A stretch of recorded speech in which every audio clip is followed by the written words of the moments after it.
حبايبي، أول خطوة بعد حفظ الحروف إن أنا أتعلم إن كل حرف زي ما ليه شكل ليه صوت. لازم أعرف أصوات الحروف علشان خلاص أبتدي أتعلم إن أنا أعرف أقرأ كويس وأقرأ صح.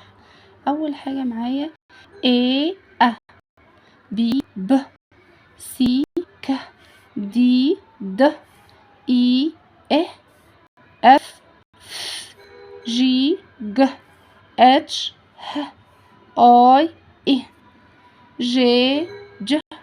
K ك L ل M م N ن O أ P ب Q ق R ر S س T ت U أ V v W و X x Y ي Z ز